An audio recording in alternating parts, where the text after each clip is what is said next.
So now, our first wilderness medicine keynote speaker is Dr. Travis Clark. Dr. Clark is a native of Salt Lake City and studied at Brigham Young University as well as the University of Utah for his undergraduate degrees. Then he graduated from A.T. Still School of Osteopathic Medicine in Arizona. So, a fellow Arizona DO grad, I love that.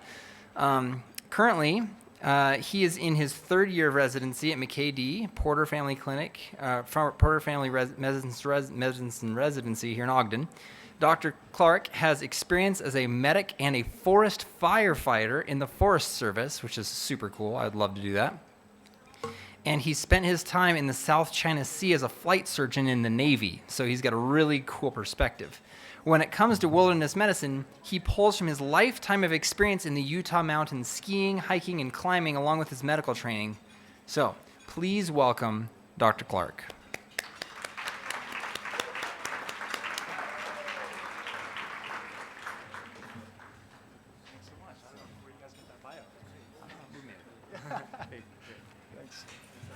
Thanks for having me. This is really exciting. I'm a third-year resident, and I think usually we don't get this opportunity. I served some time in the Navy and had to go back to residency, and my fun stories in the Navy is what's kind of helped me survive residency. So I kind of want to share some of those stories with you and how that helped me become a wilderness medicine enthusiast. So, without further ado. Your hair, poke a stick at a grizzly bear.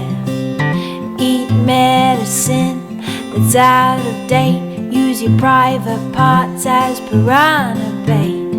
Dumb ways to die.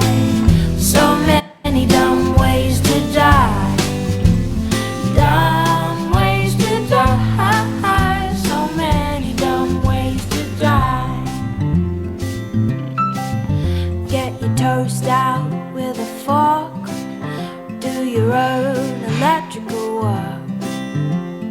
Teach yourself how to fly. Eat a 2-week-old unrefrigerated pie. Dumb ways to die. So many dumb ways to die. Dumb ways to die. So many dumb ways to die. Invite a psycho killer inside. Scratch a drug dealer's brand new ride. Take your helmet off in outer space. Use a clothes dryer as a hiding place. Dumb ways to die. So many dumb ways to die. Dumb ways to die. So many dumb ways to die. Keep a rattlesnake as a pet. Sell both your kidneys on the internet. Eat a tube of super glue. I wonder, what's this red button do? Dumb ways to die. So many dumb ways to die. Dumb ways to die. So many dumb ways to die. Dress up like a moose during hunting season. Disturb a nest of wasps for no good reason.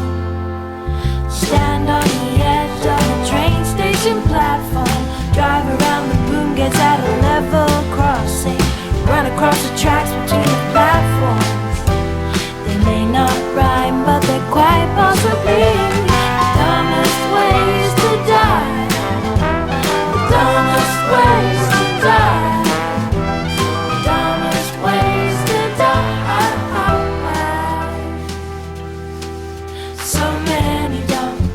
So many dumb ways to die. Be safe around trains. A message from Metro. This was a safety video put out by the Australian Metro service back in 2010. It's now been a meme that's been copied, and now on social media, they play that soundtrack in the background of someone doing something really unfortunate in the wilderness. I have done at least 3 of those things. And I don't want to blame the victims here. This is not the point of this talk. And I think that's something we can roll into in wilderness medicine, is that we can talk about a victim and say all the things that they did dumb or poorly, the poor decisions they made. Again, I've done those things. I'm sure we've all done some of those things. So I have empathy with those patients, but I also have empathy with those doctors who are treating those patients, seeing them on the other side. So we won't be doing the victim blaming thing, but that was funny on purpose. They're supposed to be laughed at. The title of my talk is Everything Outside the Wilderness, Everything Outside the Clinic is Wilderness, and the Wilderness is Trying to Kill Us. My disclosures, I have no financial disclosures. I'm just a resident so far. But I did use AI to help create this presentation.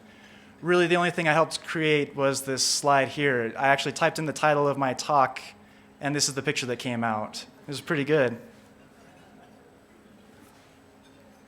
Has anyone here served in the military by show of hands? Has anyone here served in the Navy? Was anyone here a Navy flight surgeon? Dr. Kapenka. I'm sure there's others out here. Has anyone here had a relative in the military, served in the armed forces? Thank you for your support. Thank you for your service. I think I speak for all the veterans when I say the best way to thank them for their service is to ask them about their service and allow them to give them opportunity to talk about what has happened with them. It's tough to get out of the Navy, at least it was for me. I lost my support group, I lost my friends, and I lost my language of how to talk to people. And it's slowly coming back. But every single one of those people that raise their hands who served in the military have really interesting things to talk about. And hopefully by the end of this presentation, we'll have at least everybody will have raised their hands at least once, and there'll be stories that you can tell each other afterwards, because that's really what this is about, is using our common experiences to learn. I was a Navy flight surgeon in the years 2016 until 2020. I was stationed in San Diego. I was the primary care provider for a helicopter squadron, HSM 41. This included pilots, aircrew, search and rescue, swimmers, the maintainers, the administration. It was about 700 people. My aircraft was the Seahawk, which is the Navy's version of the Black Hawk. Our mission was anti-submarine warfare. So, actually I didn't ask if there's a laser on here somewhere. There, you can tell because we've got a radar dome underneath, and we're carrying torpedoes. We hate submarines, so that's public enemy number 1 down there in the right corner. But that's the Romeo version. You can tell it's the Romeo because the tail wheel is not at the very end of the tail. It's in the middle of the fuselage, so it can land on smaller ships, so we can go kill submarines. We hate submarines. Well, actually, our other mission is search and rescue. We have a Navy diver out the back at all times, whatever mission we're doing. So anytime we can break from mission and go help somebody out who's lost at sea. You'll see the tail wheels at the very end on this one. This is the Sierra. This is a mistake on my part. I would never survive had I give this to a room full of Navy helicopter pilots. They would roast me. So my story actually begins before I was a flight surgeon. I was a sea turtle rescuer. In medical school, I was in South Carolina and isolated from family and friends. I was living on a sailboat and I was just lonely. So I was trying to find a way to connect with my community. And this flyer popped up, Sea Turtle Rescue Volunteering, which really entails going out on the beach every morning, walking around and looking for turtle tracks. Once you find where they've laid their eggs, you build a cage around it, protect them from critters.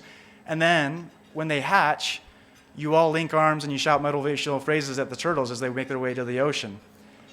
So I showed up on day 1, and in the office space, there was a room full of 80-year-old women and myself. I was the only young person. And so, of course, I got a lot of attention initially, and they asked me what I was doing, and I said, I'm a medical student, I'm studying to be a doctor, and they said, thank goodness we have a doctor, because last year, 2 of our volunteers died on the beach during turtle patrol. And I felt like this weight that I'd never felt before, of like this expectation of what people will think of me. And I thought, okay, this will definitely be better when I'm an actual doctor, not when I'm a medical student.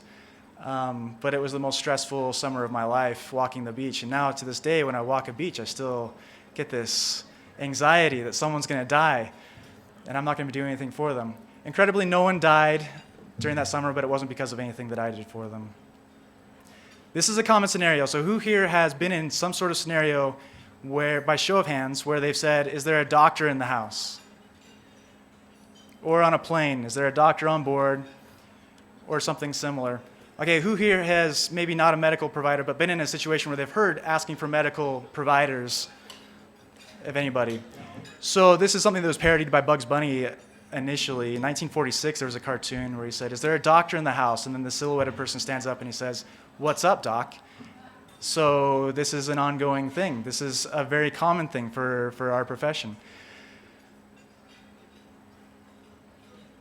Is there a name for this phenomenon? And I submit to you that it's called wilderness medicine.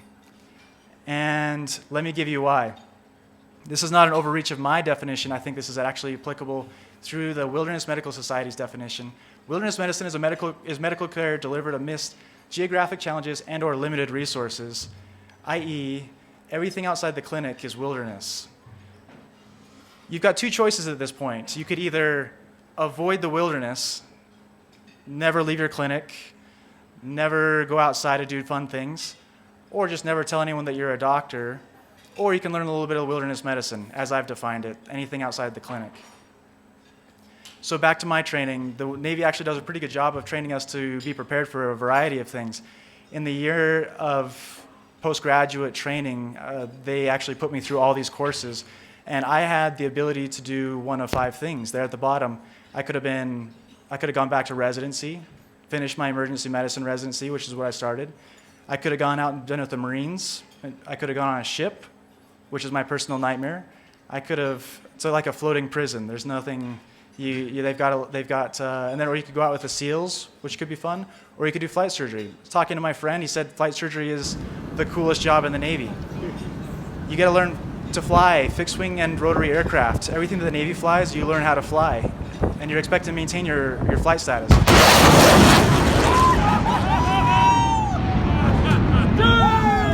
Yeah! Yeah! Yeah! Yeah! And the reason why is because pilots are terrible patients. They lie to people. They don't want to be down from their aircraft, so they don't want to tell you the truth. And they don't trust a doctor who's out in the community would know actually what it takes to fly an aircraft. So when you're flying with them, and you're continuing to fly, you are trusted, and also you know specifically what it takes to be a pilot. Flight school. They put you through ground school, which is aerodynamics, engines, weather, navigation, water survival, land survival. Teach you night vision. They do the Pensacola patty cake, which is where they put you in a giant high-altitude chamber, and you play patty cake with your neighbor, and they suck all the oxygen out of the chamber. You're at 30,000 feet, and you see how long you can play patty cake for, and you watch, half the class does it, the other class watches from the window and laughs at them as people slowly lose their mentation. And then they put the oxygen mask back on, and you slowly gain back your identity, and you start to see what it's like to be hypoxic at altitude. And this is important for, obviously, a variety of reasons, flying at high altitude. The scariest thing for me was this bottom left corner. You get thrown in a pool, and you get thrown a parachute over the top of you, and they say, figure out how to get out of this thing. And you pull yourself out of this parachute. Everything that's happened that they're training you for has been written in blood. Someone's died over the course of the years from an example that they're teaching you how to avoid. Famously, the helo dunker. The heaviest part of the helicopter is the top of the fuselage. So as soon as it hits the water, it'll roll, and it sinks about 13 feet per second. So when you're inside the helicopter, you need to be trained up on how to get out of that helicopter quickly. So in the bottom left corner, you'll see a tube there. They put people inside of that. You sit in a seat, and then they drop it in the water. It flips upside down. It sinks to the bottom of the pool, and then you try and get out. And this is how it looks the first time that you're allowed to do it. And this is how it looks the second time, because you lose light so quickly, and a lot of times you're flying at night. So of course, they put blackout goggles on you. So you're upside down in a pool trying to make your way out of this helicopter with water rushing in every direction. It's fantastic training. And then eventually we got to fly, which was fantastic. Part of our training is also the aeromedicine aspect of it. So we spent time with an ENT, with an ophthalmologist. We learned high altitude medicine. We learned dive medicine. And eventually we got our wings and assigned a squadron. More training. Train. So I showed up in San Diego, the best trained I've ever been for any job I've ever had. And I'm unpacking my boxes in my apartment, and I get this phone call from my brand new CO, and he says, there's a helicopter that's crashed off the coast of Guam, and we're sending you out to take part in the investigation. Part of our aeromedical training is mishap investigations. Kind of what the FAA does is what we're the human factors experts for the Navy's investigation of crashes. So I said, okay, when will that take place? He said, well, tomorrow morning at 9 a.m. you have a flight into Tokyo, which you're going to catch a connecting flight to Guam, which is where the ship is docked to undergo the investigation. So I left my boxes packed. I jumped on the plane. I flew out to Tokyo, flew to Guam. 3 a.m. I land, and there's somebody holding a sign that says Lieutenant Clark on the terminal, and it's one of the sailors. He takes me to the ship, puts me in, which is docked at the port, puts me in one of the bunks, and I sleep for about 5 hours. And I wake up, and I hear the engines running. It's weird, so I find a hatch, and I find my way to the outside, and I look, and there's water as far as the eye can see. They changed their mind, and they decided they can continue on in their mission. All they needed was to take me on board to continue the investigation. And so now I've been shanghaied by the U.S. Navy. I'm in the middle of the South. Eventually, we transited the Philippines, and we ended up in the South China Sea. I introduced myself to the captain, and he said, thank goodness we have a doctor on board. We don't usually have a doctor on board. And I felt out of my element yet again. That feeling that we all were just, thinking about feeling when they ask for a medical provider. Again, my nightmare, being on a ship. And I joined the Navy, so I should have known. I was outside my element and worried. I think there's this common perception in our community that we think wilderness medicine providers are this individual that knows everything about snakes and everything about high altitude and everything about the environment. And I think what it actually should be would be, the person who's outside of their elements, the person who's outside of the clinic, which is their normal environment, taking care of things that they never thought they would. And that's my argument for what wilderness medicine should be. Back to the ship. We were doing high-angle maneuvers. We're actually just playing chicken with the Chinese. We're trying to aggravate them, which is essentially our mission, was to anger the Chinese. So this Chinese ship would come at us, and we'd go at them full speed, and then we'd do these high-speed turns at the last minute. So we're going far left and far right, port and starboard. And this poor kid in the engine bay slips on some oil and straddles a catwalk. And so they call me from my investigation, which is happening on the back deck. This is the last remaining helicopter. There's two, which is why they were able to continue their mission. And I go to the sick bay, and there's this poor 19-year-old sailor holding his testicle the size of a grapefruit with tears coming down his face saying, am I going to be able to have kids still? And we don't have an ultrasound on board, which is, or a CT scanner or, the other things that you'd evaluate a potentially life-changing injury. So I had to do the best of what I could. We got a flashlight. I stuck it against his scrotum. I thought I could see his testicle, and I said, probably it's going to be okay, and we continued on with our mission. And it ended up being okay. Here's a picture. That's the same picture shifted over to the left. Being on board was interesting because everybody who even didn't have a medical complaint all of a sudden had a medical complaint, and they had a free doctor on board that they could harass at any time, day or night. And even the captain had back pain that I was able to help him out with. So this is wilderness medicine. So what do we define as limited resource environments? Limited medical equipment, no specialists to consult, you can't cry out for help. You don't maybe have the imaging that you want, the labs, maybe your internet's not working, maybe you don't have Wi-Fi, as this is parodying.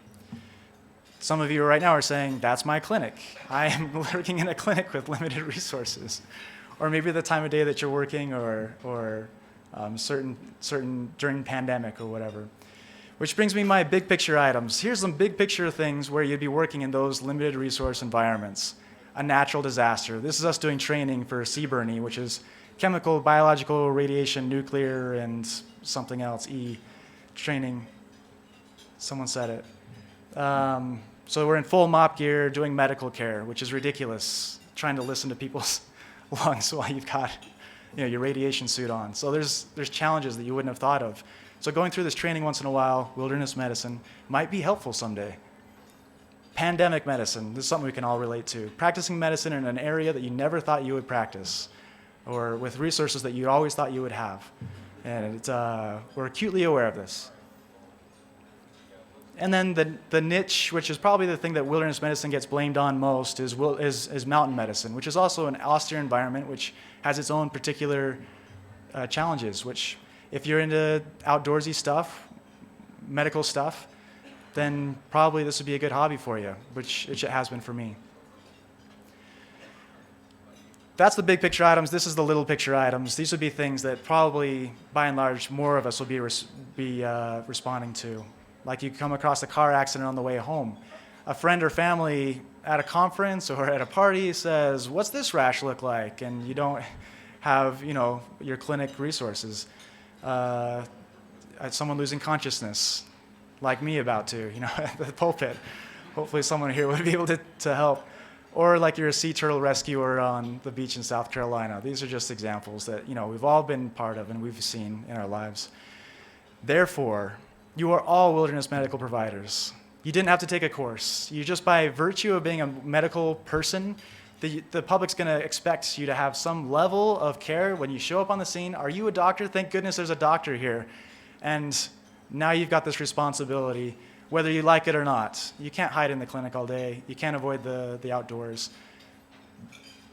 So how do we deal with this? What skills do you have by never having gone to a wilderness medical conference other than sitting at maybe a 2-hour lecture about wilderness medicine on the Ogden Surgical Medical Society, the social night? What do you have to bring to the table? And I propose that you understand the human body way more than the general public. I think we maybe forget how little the general public knows about the human body and what can happen to it. I think we have critical thinking skills that's been trained into us from medical school and residency. How doctors think is actually an advantage in these situations because we think by systems, we think by worst case scenario first. We think sick versus not sick. When someone walks into the ER or in our clinic, we think that person's very sick and I should take this a little bit more seriously. And at the very end of the day, you're better than nothing, which is what they have if you're not there. So let's talk about duty to act for just a moment. Probably the earliest example that I can think of is the story in the Bible that Jesus tells, a good Samaritan passing by someone who's beaten on the side of the road, and he bandaged his wounds, poured oil and wine, and took him to an area of greater care. This is wilderness medicine at its finest. The Good Samaritan laws that protect us here in the United States, in all 50 states there's a Good Samaritan law, and it protects, just in case that person who was beaten on the side of the road decides to sue the Samaritan afterwards, that Samaritan's covered. And that's really to protect us as we're debating whether or not to answer the call, I don't want to get sued. You can't get sued. That's one of the best things about responding in these situations. They've thought of this and they've protected us. But you won't get paid, yeah. Please.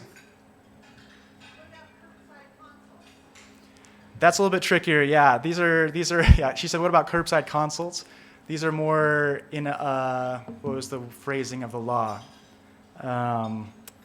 In extremist environments. So in areas where there's no further care available is the other verbiage. So yeah, with a caveat.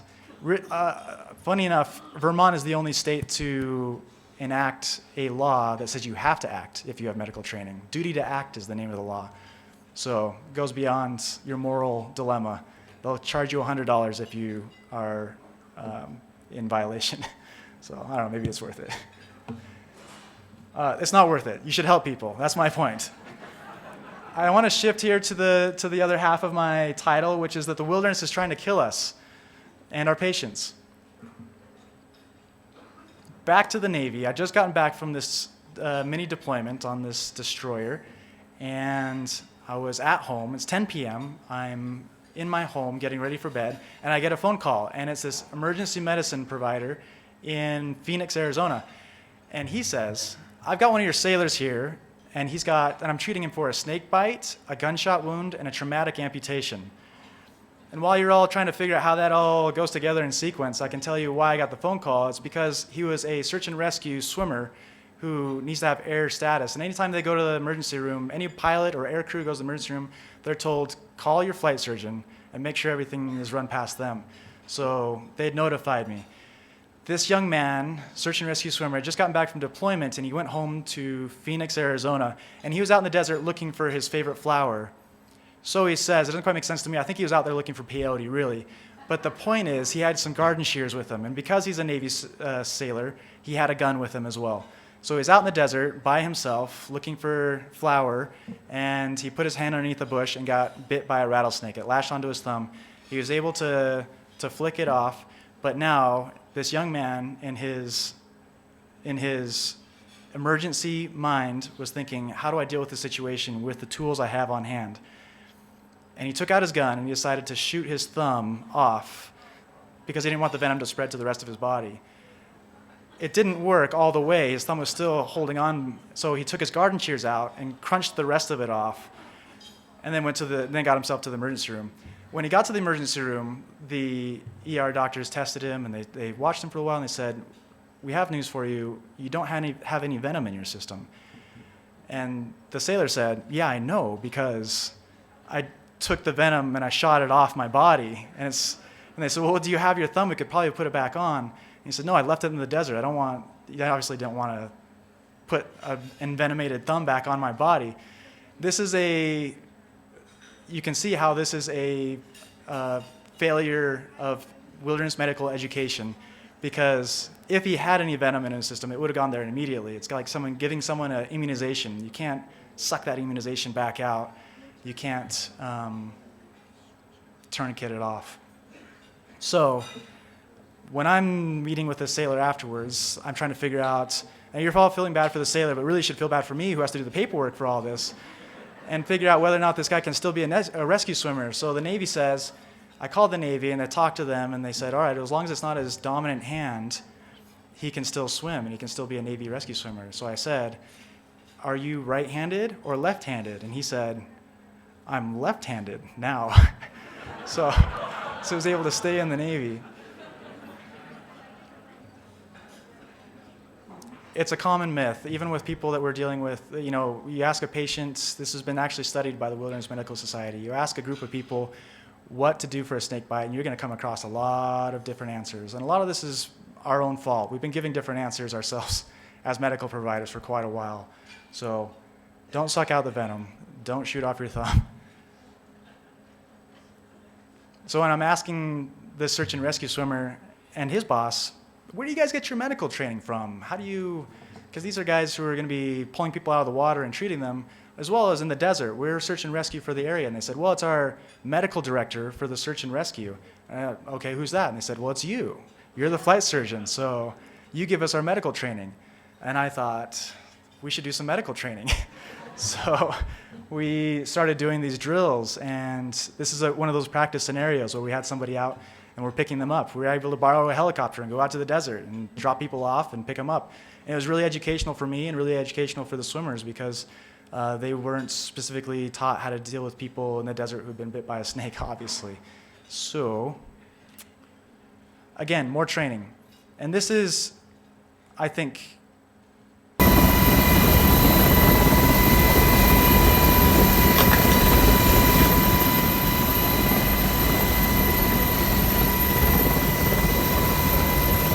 so as a reward for me teaching them desert medicine, they taught me diving medicine. And they said, we need somebody to rescue. So they shoved me out of a helicopter and rescued me for an entire day, and then into the evening.